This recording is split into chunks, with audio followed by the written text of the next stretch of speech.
this morning. Things are calm. It's cold, so definitely grab that coat. But our Josh Johns has your full forecast next.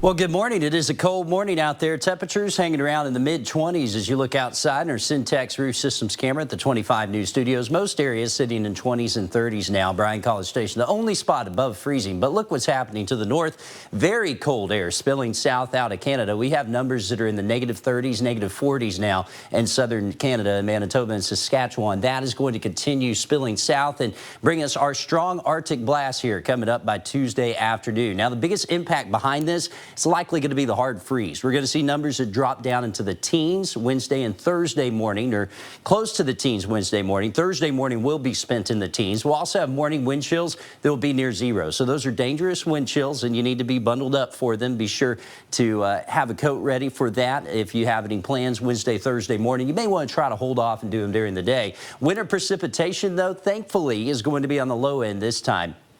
Maybe we see some freezing drizzle overnight Tuesday into Wednesday morning. That could cause a couple of slick spots, but overall, I don't see widespread impacts, at least ice-wise, from this system.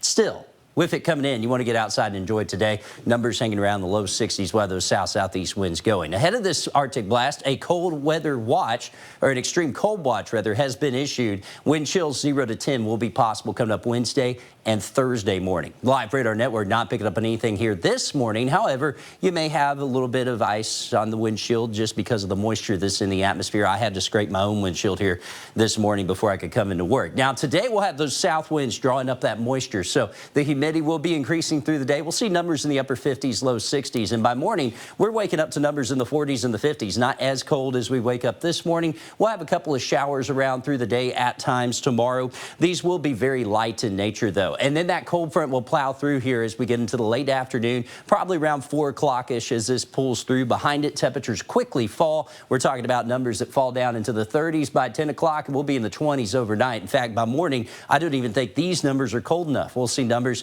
that will be hanging around in the low 20s and numbers that feel even colder. And during the day, Wednesday, we'll struggle to get out of the 30s. The coldest air coming in by Thursday night, that's when we'll drop down into the teens. I mentioned the feel-like temperatures. This is something you'll have to watch as this cold front pulls through quickly. Tuesday evening is going to be cold. We'll have numbers that feel like they're in the 20s and the 30s. By the time you wake up on Wednesday morning, those wind chill and feel-like numbers, they could be in the single digits, and we'll set that up for Thursday to include that as well. So here's what you need to do to prepare. Have those outdoor faucets covered with a faucet cover. Be sure to wrap the pipes again, especially before we get into tomorrow evening. Cover the plants. Bring them in if you can. A hard freeze is coming that will hurt those, and have the coats ready for the mornings with those cold wind chills and cold feel-like numbers that will be around. 22 Wednesday morning, 17 Thursday morning. We'll have afternoon highs struggling to get into the 30s. Yeah, maybe a little freezing drizzle Wednesday morning. Look at those numbers starting to increase. So as we get into next week, we could see numbers hanging around in the 70s. And the Brazos Valley, more of the same, though you'll stay out of the teens. 20 by Thursday morning. Some outlying areas may reach it.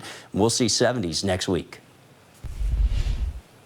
The stock market and banks are closed for President's Day.